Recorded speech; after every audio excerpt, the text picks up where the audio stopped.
On June 5, 1944, the twilight over southern England weighed heavier than usual. At Greenham Common, a pottery, and a dozen other makeshift airfields scattered across the countryside, a tension near solid enough to touch pressed down on every inch of grass. This was a moment destined to be etched into history forever. For the 13,400 paratroopers of the U.S. 101st and 82nd Airborne Divisions, this was not merely a sunset, it was the overture to the longest night of their lives. They were known as the Screaming Eagles and the All-Americans, but on this night, they were about to become the first blade thrust into the heart of the Nazi fortress in Europe. General Dwight D. Eisenhower appeared at the assembly area of the 502nd Parachute Infantry Regiment of the 101st. The Supreme Allied commander knew well the magnitude of the gamble he was taking.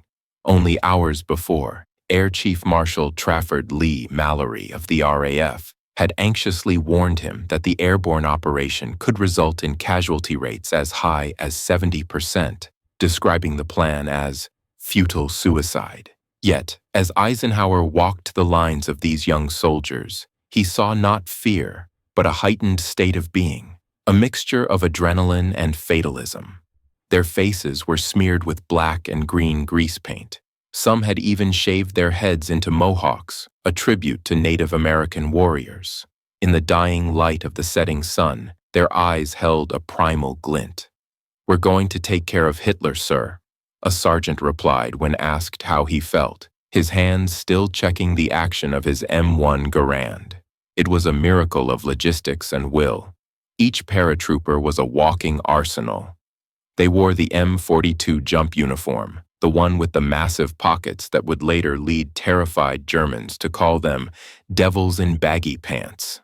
These pockets were stuffed with K-rations, maps, morphine, extra ammunition, grenades, and perhaps a pack or two of cigarettes. Beyond their main and reserve chutes, they carried heavy leg bags containing even heavier equipment, such as mortar base plates or radios. The average load exceeded 100 pounds. Some required the help of their comrades just to struggle up the metal ladders of the C-47 transport planes. At the 82nd Airborne's airfields, veterans were imparting final laws of survival to the rookies. Once you hit the ground, you are alone.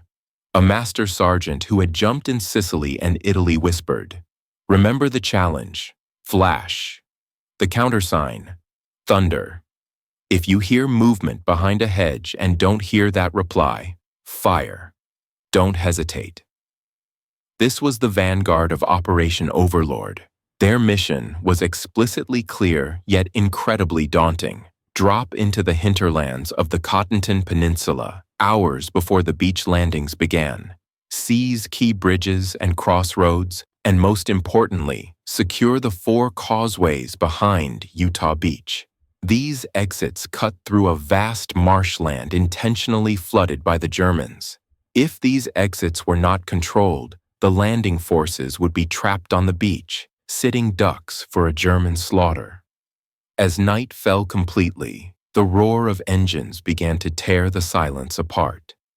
822 C-47 Dakotas, like a herd of awakening beasts, began to taxi onto the runways.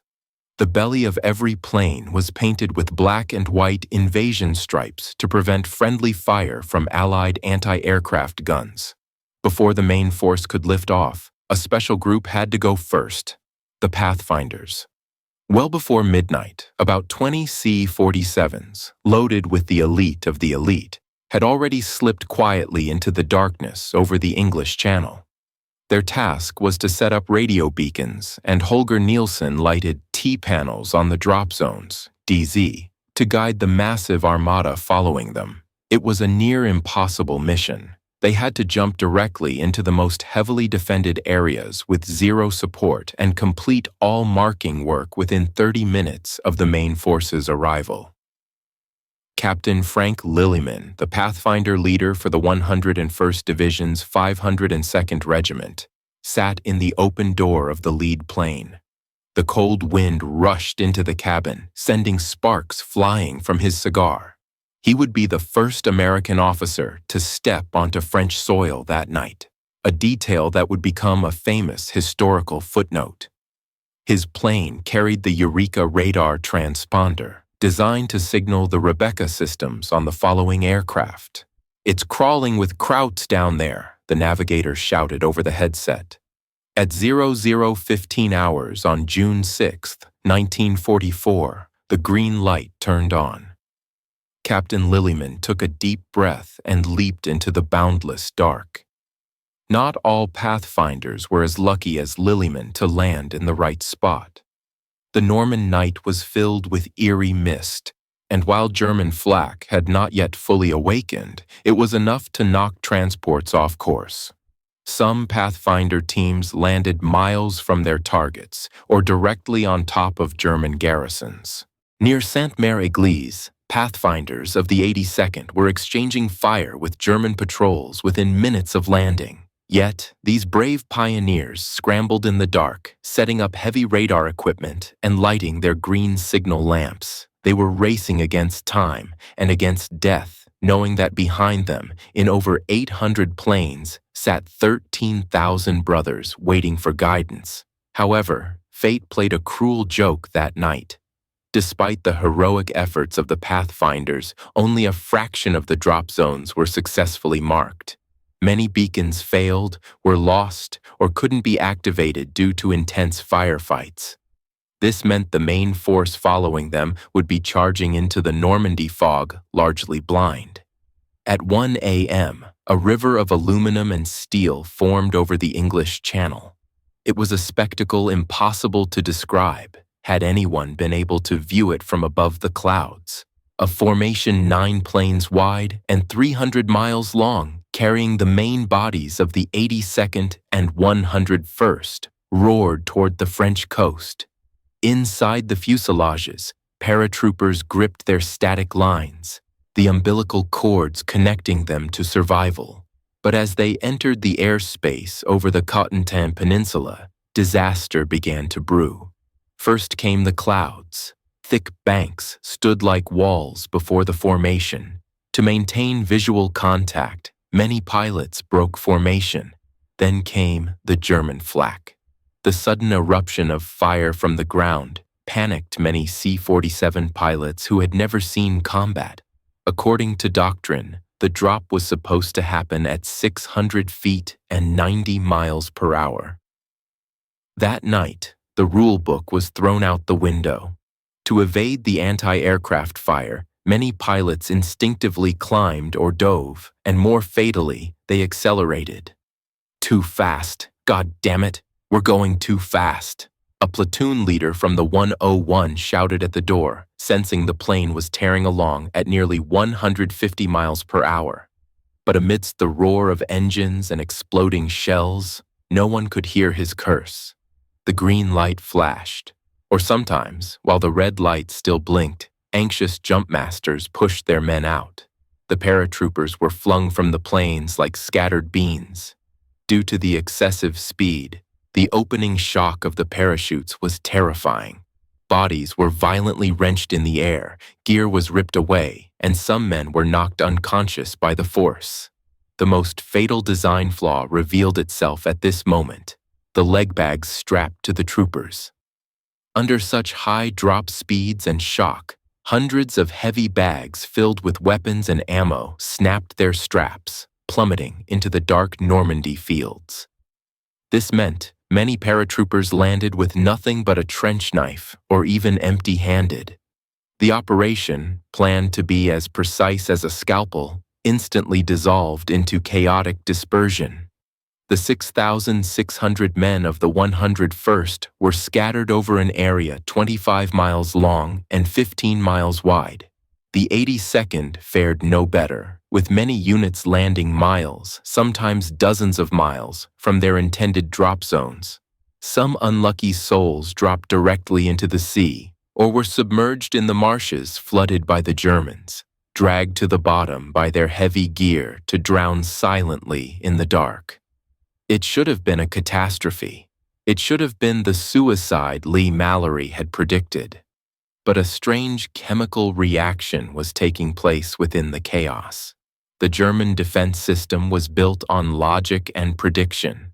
They expected the Allies to drop in concentrated groups at specific locations, like a textbook maneuver. Instead, the reality was, the entire Carentan Peninsula was crawling with American paratroopers. From Carentan to Cherbourg, every German outpost, every radar station, every command post was on the phone. Paratroopers here, paratroopers there. They are everywhere. This chaos thoroughly paralyzed the German command nerve. They couldn't determine the main axis of the Allied attack because it looked like everywhere was the main attack. This was the tactical advantage of chaos, though it had never been part of Eisenhower's plan. Amidst all the confusion, the experience of the 505 Parachute Infantry Regiment of the 82nd was the most dramatic and tragic. Their target was Sainte-Mère-Église, a key town on the road from Cherbourg to Paris. Fate seemed determined to make this small town center stage that night. Shortly before the drop, a villa off the town square had been hit by an incendiary bomb. Some say it was an accidental fire. The blaze lit up the night sky, alerting the townspeople and the German garrison, who formed a bucket brigade to fight the fire while German soldiers stood guard with rifles. Just then, the roar of planes filled the sky.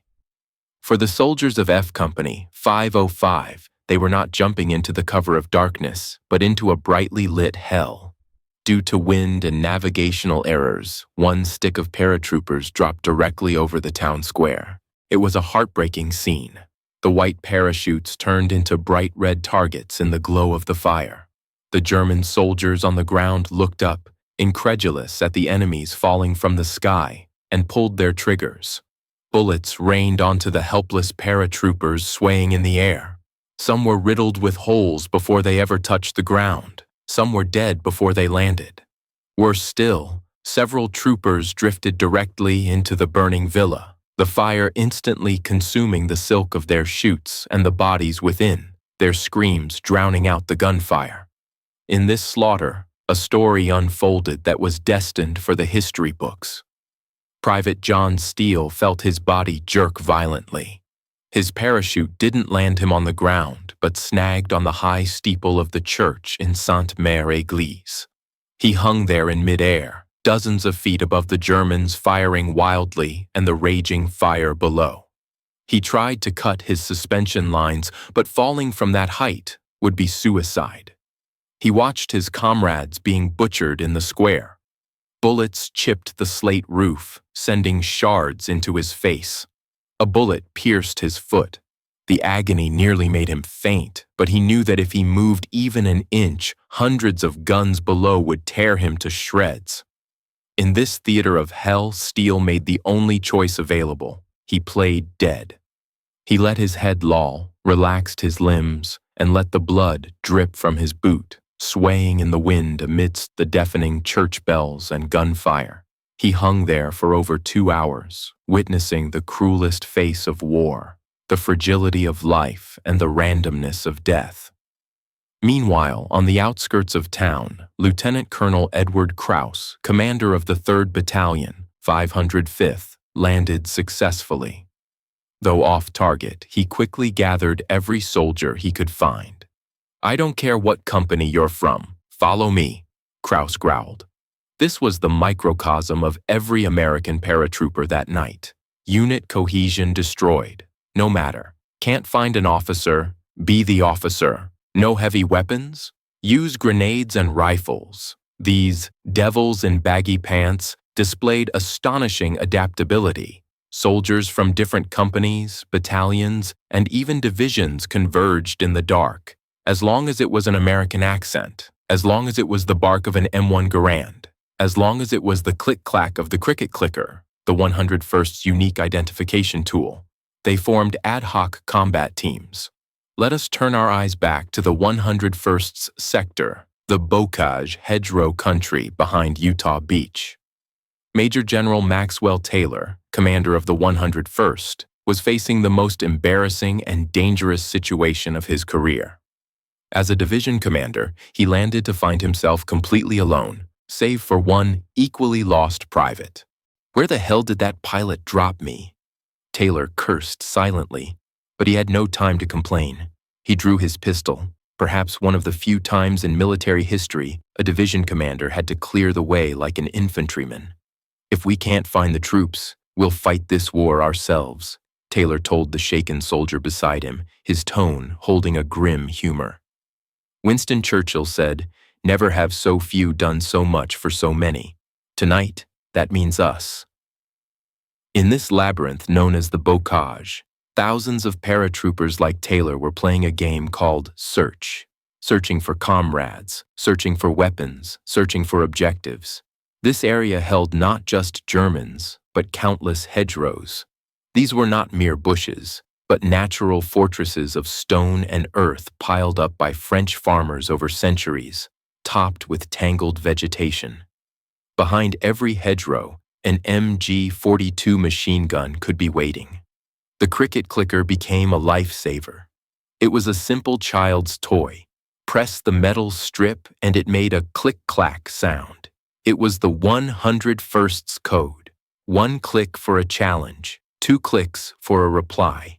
In the dark fields, the crisp click-clack echoed everywhere. The sound was both absurd and sacred. It was the faint pulse of civilization in a night of slaughter. A sergeant named Harrison Summers, in the coming hours, would demonstrate how this chaos bred heroes.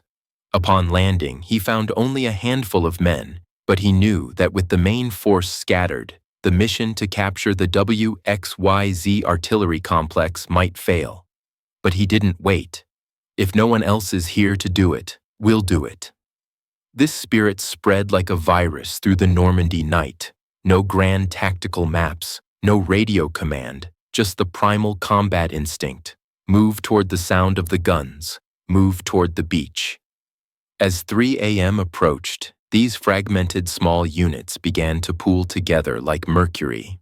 Although most heavy weapons were lost and less than 15% of the force had assembled at the planned DZs, this shattered army became more terrifying than a cohesive one, because they were everywhere and because they had no retreat. At the causeway exits of Utah Beach, the German garrison began to panic. The reports they received were chaotic. It seemed attacks were coming from every direction. They didn't know that some attacks were launched by merely 3 or 4 lost paratroopers simply trying to find a way to the ocean. Meanwhile, on the steeple of Sainte-Mère-Église, John Steele was still enduring the agony, playing dead.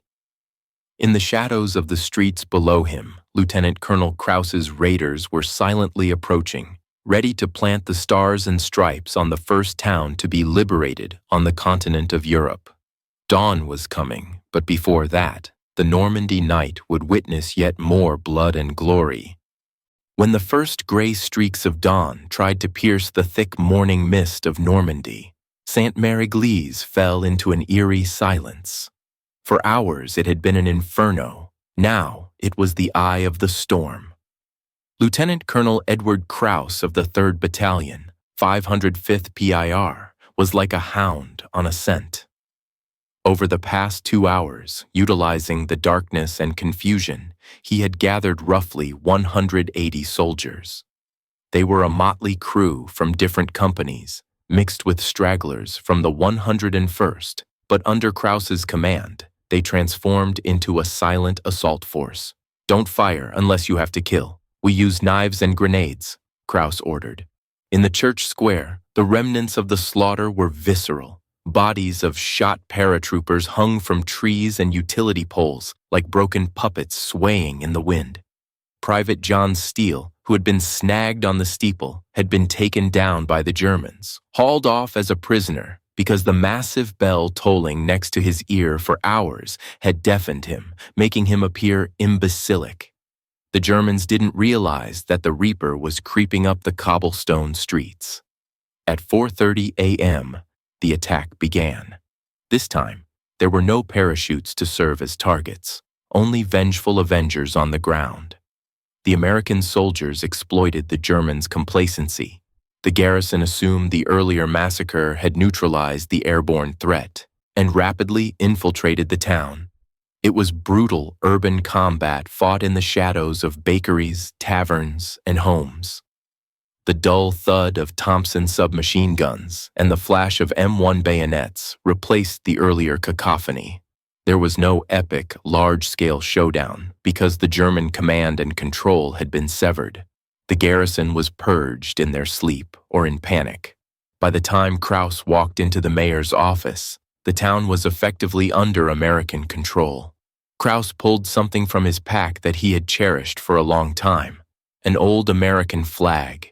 It was the same flag he had raised over Naples, Italy. "Run it up on the town hall," Krauss told the soldiers beside him, his voice raspy with fatigue and emotion. "Let everyone know this is the first town we've liberated in France." As the stars and stripes unfurled in the morning breeze, the French residents of Sainte-Mère-Église cautiously pushed open their shutters. The elderly mayor, Alexandre Renault, walked onto the street with tears in his eyes to greet these mud-caked men with painted faces.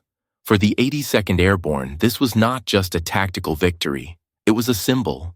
A hole had been punched in the Nazi iron wall. However, the joy of victory lasted only a moment. As the day brightened, the German counterattack began.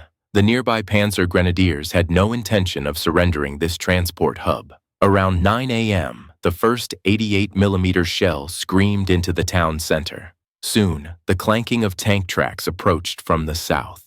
Lieutenant Colonel Krauss looked at the light weapons in his hands, then at the steel monsters looming in the distance.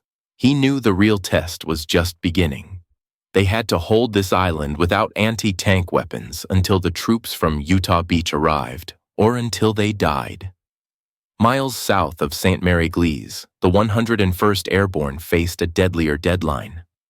Their core mission was to seize the 4 causeway exits 1, 2, 3, 4, behind Utah Beach. The terrain behind the coastline wasn't solid plain, but a vast marsh intentionally flooded by the Germans. Those 4 causeways were the only lifelines for the landing troops. If the paratroopers didn't control the inland side, the landing 4th Infantry Division would be bottled up on the narrow sands, becoming live targets for German coastal artillery, a classic fish-in-a-barrel scenario. Lieutenant Colonel Julian Ewell, commander of the 3rd Battalion, 501st PYR, had landed with decent luck. He found some of his men and determined his location. Their target was Exit 1, Poupeville. But this was no easy march. The Normandy bocage revealed its hideous face in the daylight. These centuries-old hedgerows were rooted deep, hard as earthen walls, dividing the fields into enclosed killing grounds. With every field crossed, soldiers had to cautiously vault the hedges, never knowing if a German patrol lay in wait on the other side. "Stay off the roads! Hug the hedge roots!" veterans whispered warnings to the fresh troops. On the way to Exit 1, Ewell's column faced stubborn resistance from the German 91st Luftlandedivision, Division, air landing troops used as infantry, stationed in hamlets like Grucci. There were no front lines here. A battle could erupt at every corner. To the north, at Exits 3 and 4, Lieutenant Colonel Robert Cole of the 502nd, a name that would ring out days later in the bayonet charge at Carentan, was struggling through the mud with a mixed group of soldiers. Their greatest threat wasn't just infantry, but German artillery batteries positioned inland to hammer the beaches. The most famous instance occurred at Brecourt Manor. There, Lieutenant Richard Winters of E Company, 506th PIR, with only 12 men, launched a textbook assault on a battery of 4 105mm howitzers. This was not Hollywood exaggeration, but a genuine tactical miracle. Winters utilized the cover of hedgerows, laid down suppressive fire, flanked the positions, and cleared the machine gun nests one by one, ultimately destroying the guns that were raining death onto Utah Beach. A map he captured in the gun pit later proved to detail all German artillery deployments in the area, a discovery that saved countless American lives on the beach. But for most of the 101st, the morning was a boring, desperate stand. They lay on the inland side of the causeways, using their few machine guns to blockade the roads. They heard the distant rumble of naval guns from the beach, the preparatory bombardment. Hear that? That's the sound of freedom, a paratrooper said, chewing gum to hide his nerves. The Navy's here, which means our taxi is here. If the Utah causeways were the lock, the bridges over the Murderette River were the 82nd's lifeline. To stop Germans from reinforcing the beachhead from the west, the 82nd had to cut or control these bridges.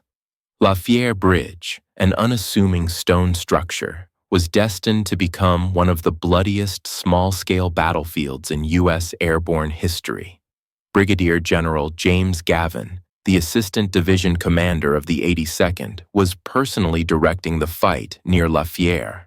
Known as Jumpin' Jim, the 37-year-old general carried an M1 rifle and rolled in the mud just like his riflemen. At 8 a.m., the German counterattack arrived on schedule.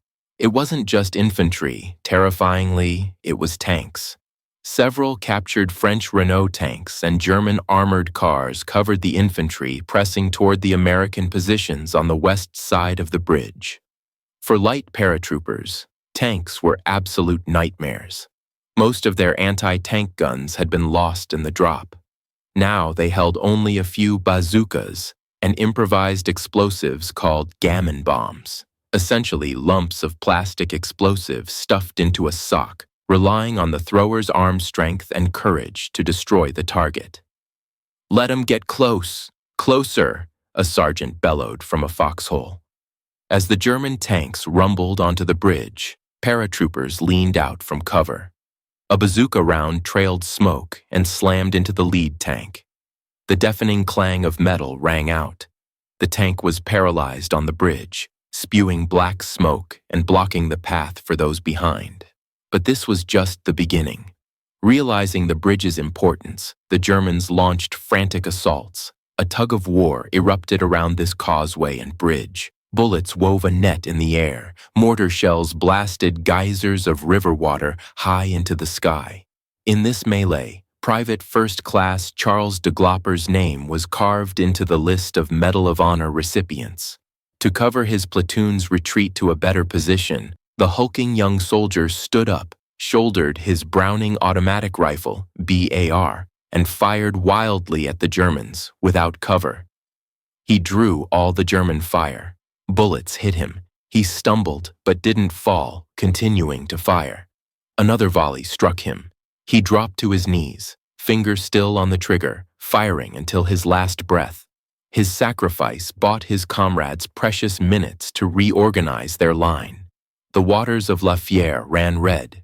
There was no complex strategy here, only a primal contest of wills.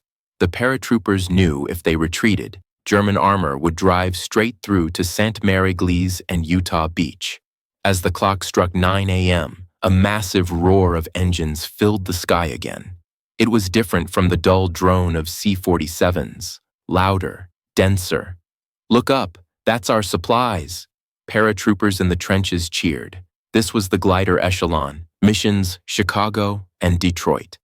Hundreds of Waco CG-4A gliders towed behind transports, cut their tow ropes, and dove like silent, giant birds of prey toward the Normandy fields.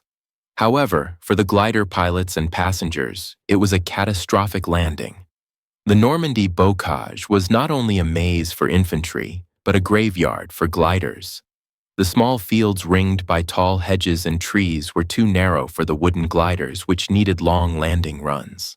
Soldiers on the ground watched heartbreaking scenes, glider after glider smashing into hedgerows, tree trunks, or Rommel's asparagus, wooden poles erected by the Germans specifically to shear off glider wings, often tipped with mines.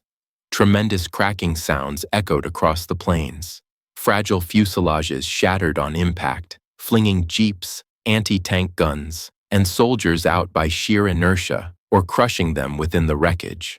God, it's a slaughterhouse, a medic muttered, sprinting toward a glider that had just snapped in two.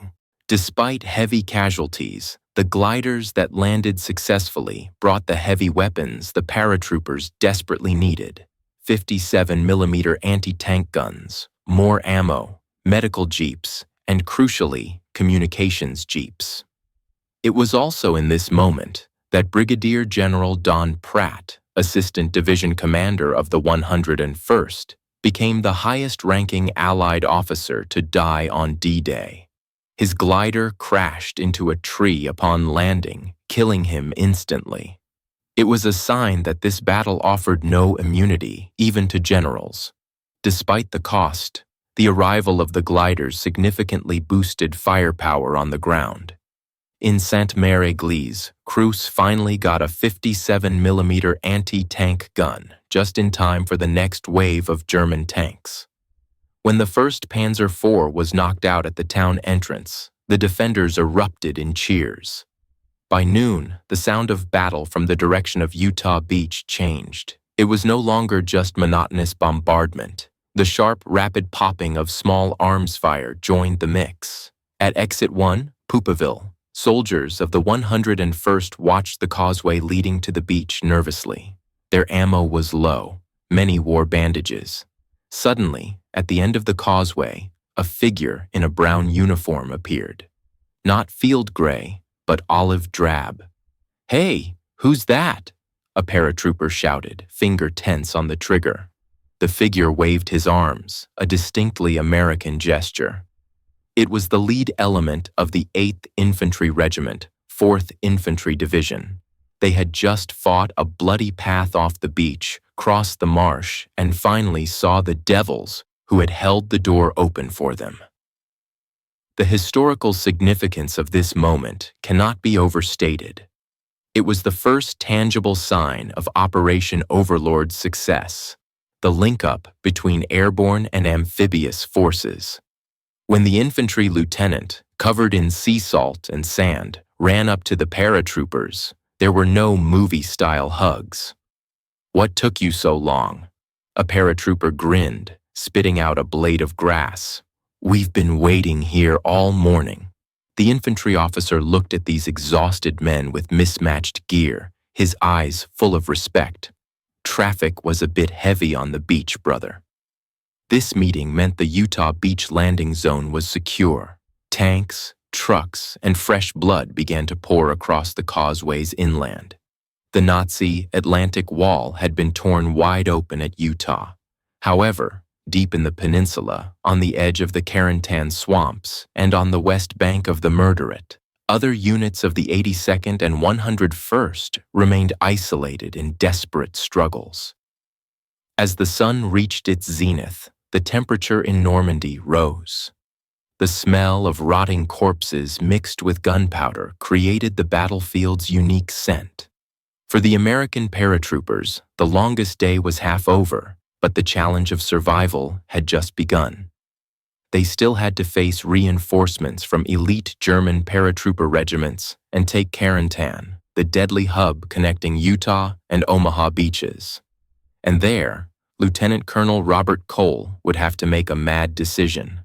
A legend forged in bayonets and blood. June 10th, 1944. 4 days after D-Day. The Normandy sun had become glaring and merciless, and the air hung heavy with the stench of dead cattle and the fermenting swamp. For the Supreme Allied Command, Carentan was just a small dot on the map, but it was a fishbone stuck in their throat. Situated between Utah Beach and Omaha Beach, the city had to be taken. Without it, the U.S. forces on the two beachheads could not link up, leaving a gap through which the Germans could drive a wedge at any moment and slice the Allied force in half.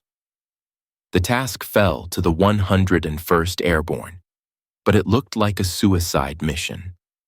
There was only one road into Carentan, Highway N13.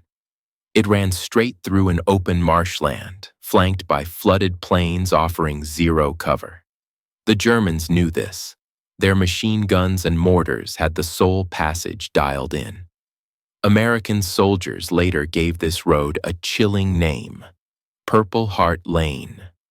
Lieutenant Colonel Robert Cole, commander of the 3rd Battalion, 502nd PIR, lay in a ditch alongside this road. A West Point graduate and career soldier, he was now unshaven, his eyes bloodshot. His battalion had suffered heavy casualties over the past few days, yet now they were tasked with taking the key strongpoints on the outskirts of Carentan. Before him lay 4 bridges. They had taken the first 3 with excruciating difficulty, but across the 4th bridge, the Germans had constructed an impenetrable defensive line anchored by a sturdy building known as the Ingoof Farm and the surrounding hedgerows. It was the morning of June 11th. All night long, German machine guns had swept the road like scythes. The paratroopers had to press themselves into the ground like lizards. Raising a head meant death. "We can't stay here," Cole told his executive officer. "Staying here is death. We can retreat, which isn't an option, or we can cross this goddamn open ground and kill those bastards." It was a mad decision. In the modern warfare of 1944, facing machine guns and artillery, launch a Napoleonic infantry charge? But that was exactly what Cole intended to do. Afternoon arrived, stiflingly hot. Cole radioed for artillery support. Though most heavy guns hadn't arrived yet, they managed to get a precious smoke barrage. At the edge of the smoke-shrouded swamp, Cole stood up. That action alone required immense courage. He drew his M1911 pistol. Behind him, runners began passing that unbelievable order down the crowded ditch. "Fix bayonets! We're charging!" Many soldiers thought they misheard. Fix bayonets? In the age of automatic weapons, some had thrown their bayonets away long ago, finding them less useful than knives for opening cans. But amidst Cole's roaring voice, the metallic click of bayonets locking onto lugs began to ripple through the line. No complex tactics, no flanking maneuvers, just a frontal, savage collision. Cole blew his whistle. The shrill sound pierced the battlefield's din. "Charge! For the 502nd! For God!" Cole was the first out of the smoke. At first, only a few dozen followed. Most soldiers hesitated in the ditch or simply couldn't hear the order over the noise. But seeing their commander sprinting like a madman toward the German lines, shame and bloodlust drove the rest to crawl out of cover, unleashing a deafening war cry. It formed one of the rarest scenes on the Western Front of World War II. Across 200 yards of open ground, hundreds of American paratroopers, bayonets glinting, charged headlong into German MG-42s. The Germans were visibly shaken by this suicidal tactic. Though their machine guns mowed down the front ranks, the sheer killing intent surging toward them like a tide wavered their line. When the paratroopers crashed into the trenches at the farm, the battle devolved into primal hand-to-hand combat. There were no tactical maneuvers, only the sound of rifle butts crushing bone, the wet thud of steel entering flesh, and the screams of the dying. In the chaos, Cole killed several Germans with his pistol. He watched his men tear through the enemy line like wild beasts. One paratrooper, pierced through the shoulder by a bayonet, backhanded a trench knife across a German's throat. The madness lasted less than 30 minutes. When the smoke cleared, Ingoof Farm had changed hands. The 3rd Battalion of the 502nd paid a terrible price, but these men, known as devils, had pried open the gates of Carentan, using the oldest method known to war. Lieutenant Colonel Robert Cole was recommended for the Medal of Honor for this charge. Tragically, he never wore it. He was killed in action months later during Operation Market Garden in Holland. Taking the farm didn't mean victory. It was merely Chapter 2 of the nightmare. Carentan was finally taken by the 101st on June 12th. But the Germans had no intention of giving up. Hitler personally ordered that Carentan must be retaken to sever the American link-up. Executing this mission was an elite German unit, the 17th SS Panzergrenadier Division Götz von Berlichingen. Though newly formed, its backbone consisted of battle-hardened veterans from the Eastern Front, equipped with Stug 3 assault guns and massive amounts of automatic weaponry. June 13th, southwest of Carentan. In front of the positions held by the 506 and 501 PIR lay a low-lying area that would come to be known as Bloody Gulch. At dawn, the earth began to tremble. Not artillery, but the sound of tracks crushing the soil. The SS attack was ferocious and professional. Using hedgerows for cover and coordinating infantry with armor, they ate away at the paratrooper lines bit by bit. The American paratroopers were at their breaking point. They had been fighting continuously for a week.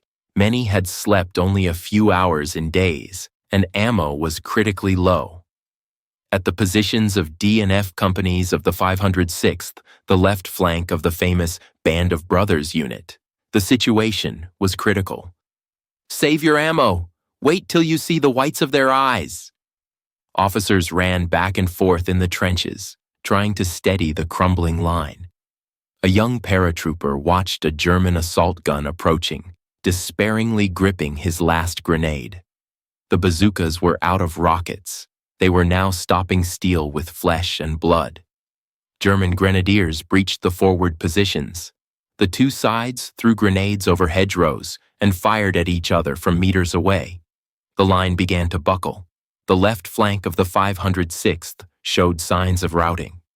If they broke here, German armor would drive straight into downtown Carentan, and all previous sacrifices would be in vain. Just at this precipice, the most beautiful sound of the day rang out. It wasn't the drone of a C-47, but the distinct roar of Sherman tank engines. The tank column from Combat Command A of the 2nd Armored Division appeared behind the paratroopers like a savior. Brigadier General Maurice Rose commanded this armored force, throwing them into battle without hesitation. The 75mm guns and hull machine guns of the American tanks instantly blanketed Bloody Gulch. The SS Grenadiers, previously so aggressive, lost their advantage instantly against the armored flood. Paratroopers watched the green steel beasts with white stars rumble past them, crushing the spearhead of the German attack. A mud-caked paratrooper sat on the edge of his foxhole, watching the retreating Germans. He lit a damp cigarette, his hand shaking so hard he could barely hold the match. They had survived. Carentan held.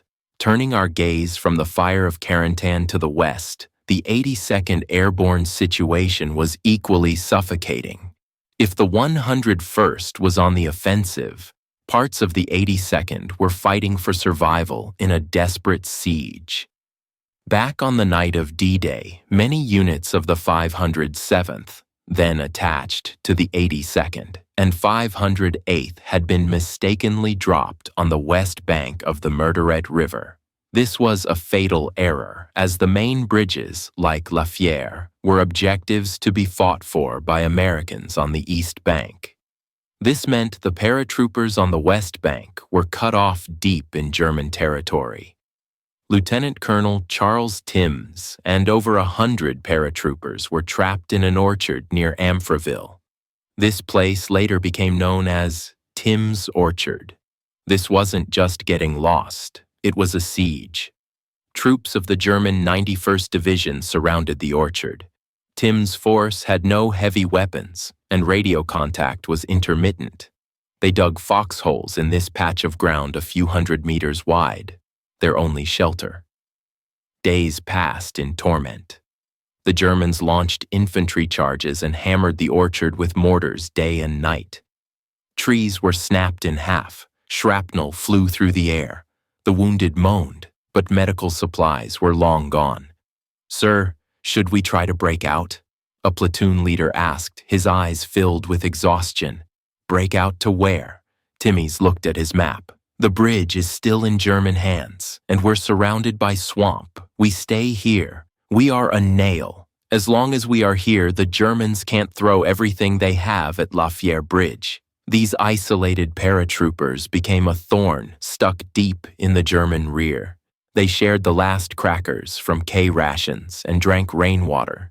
They learned to sleep in the gaps between shellings and wake instantly at the sound of a German attack bugle. Outside the orchard, another legend from the 508th, Sergeant Thomas Shanley, led another isolated force holding out on nearby Hill 30. They faced not just the Germans, but psychological despair, not knowing when or if the main force would clear the bridges.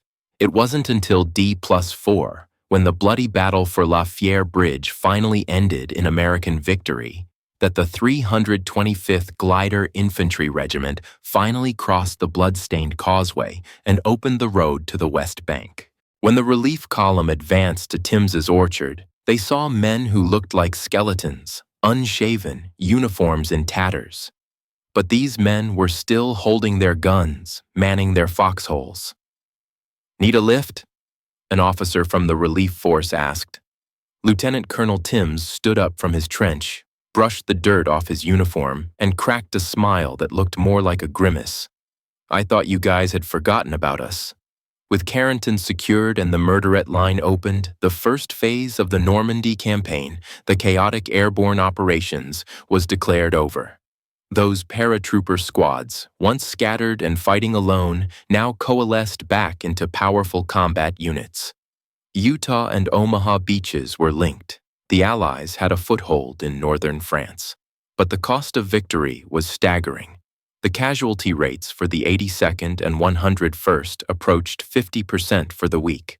Every hedgerow, every stone bridge, every swamp in Normandy was soaked in paratrooper blood. Yet it was precisely this chaos that became the Allies' greatest weapon. These 13,000 young men who jumped into the dark completely disrupted the German defensive system with their courage, initiative, and sacrifice. Sent to create confusion, they ultimately used that confusion to forge the foundation of victory. But the war was not over.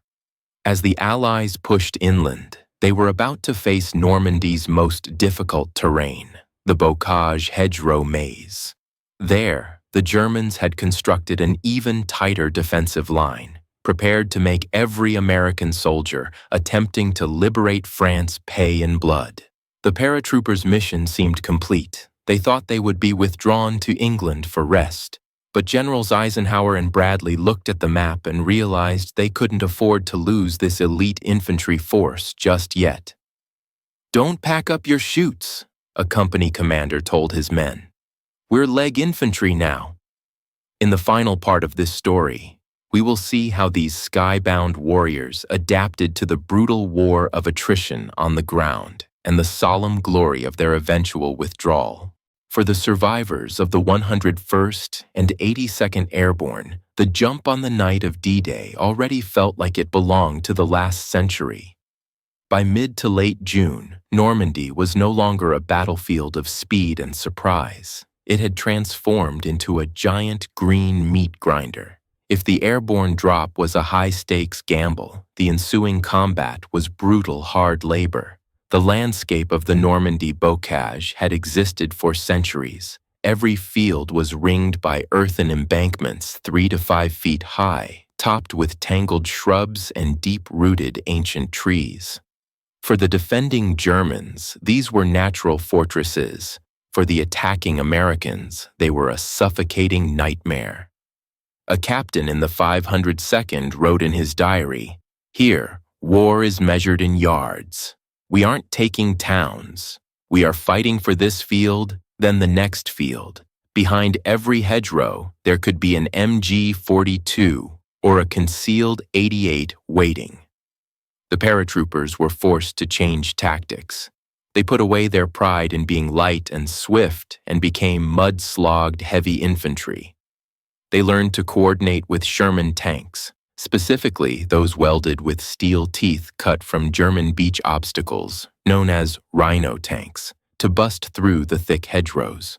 When a tank breached the earth wall, paratroopers would rush in, clearing corners with Thompson submachine guns and grenades. This fighting was incredibly bloody and devoid of glory.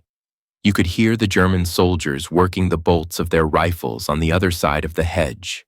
Mortar shells exploded in the confined fields, shrapnel finding nowhere to dissipate, ricocheting off tree trunks to inflict terrible wounds. During this time, the American paratroopers encountered equally elite adversaries, the German 6th Parachute Regiment, FJR 6. It was paratrooper versus Fallschirmjäger. Near Saint-Germain-de-Varville, south of Carentan, the two sides engaged in brutal seesaw battles. The German paratroopers were equally young, fanatical, and well-equipped. American soldiers found that their German counterparts' camouflage smocks were as hard to spot as their own, and battles often devolved into duels at ranges of just a few meters.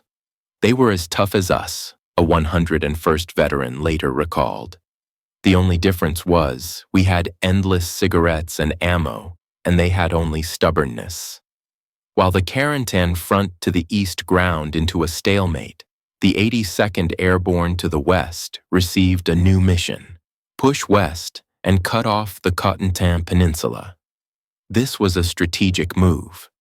The Allies desperately needed the deep-water port of Cherbourg to bring in supplies. As long as the peninsula wasn't severed, the Germans could pour reinforcements into Cherbourg or withdraw troops from it to attack the Allied flank. Brigadier General James Gavin, who had now succeeded Matthew Ridgway, promoted to Corps Commander, as commander of the 82nd, led his exhausted troops in a final push. The objective was Saint-Sauveur-le-Vicomte. To establish a line there, they had to cross the Douve River. Mid-June rains had swollen the river, making the marshes even more impassable. Soldiers of the 508th PIR and 325th Glider Infantry slogged through knee-deep mud.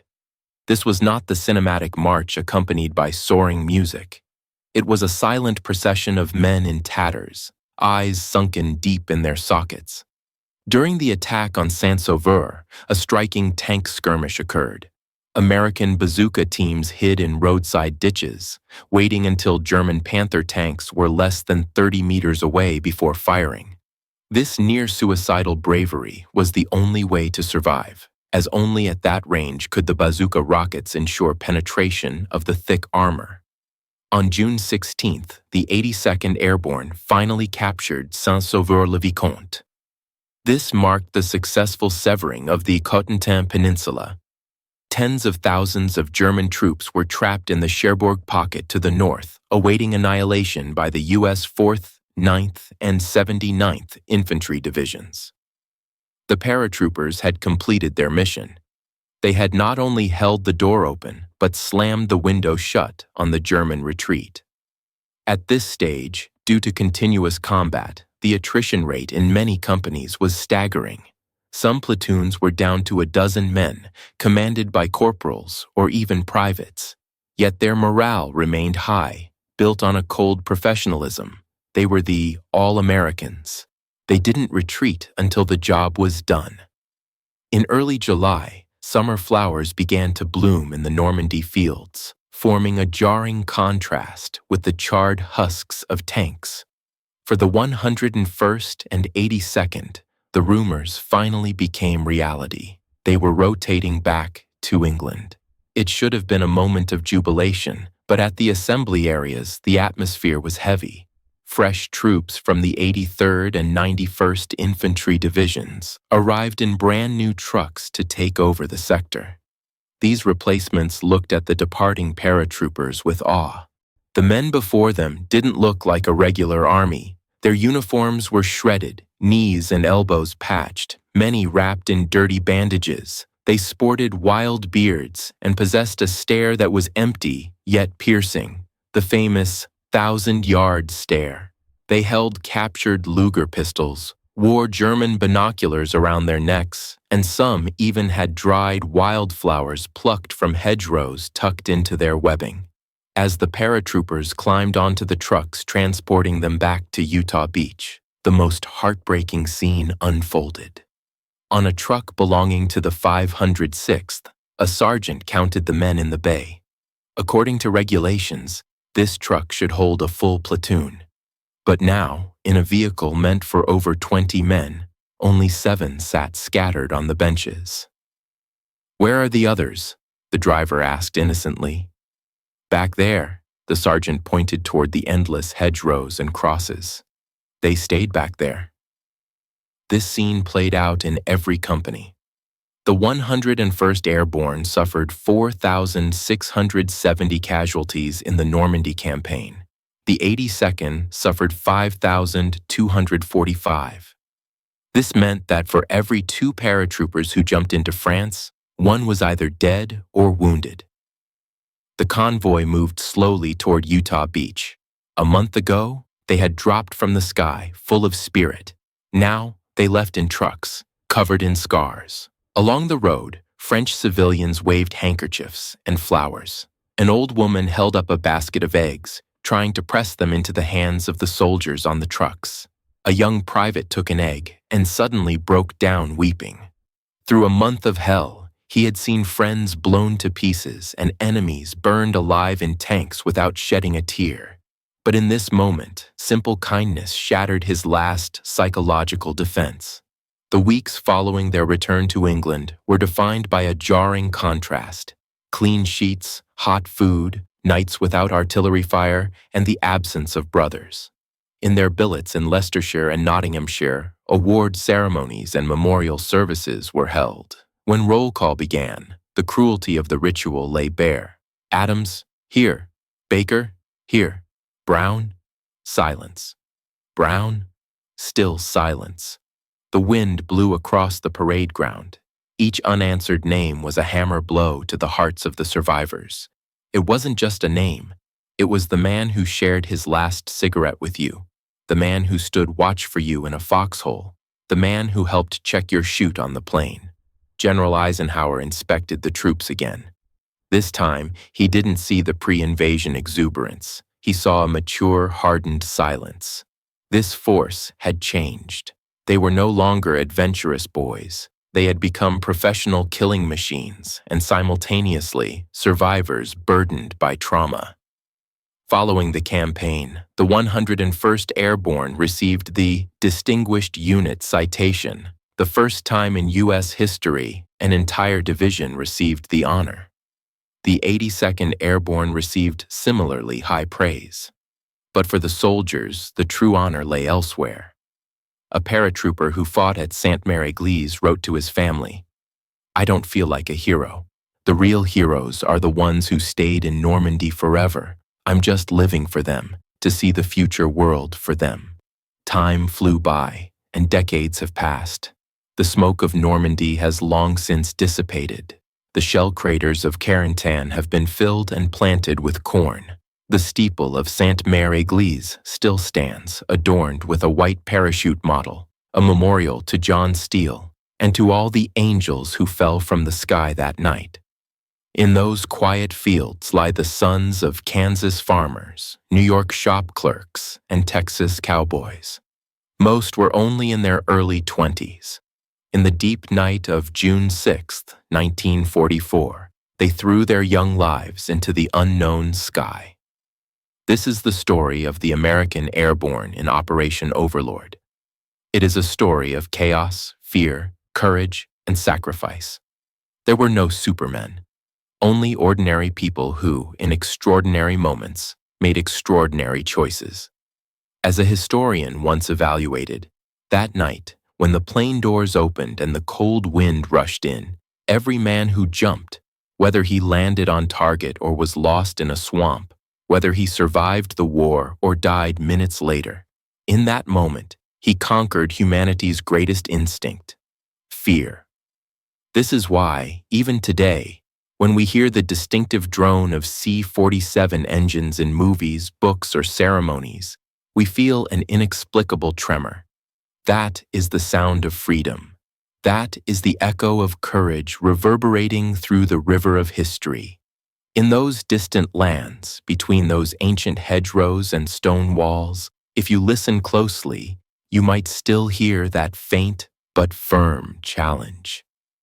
Flash, and the wind will always return the reply. Thunder,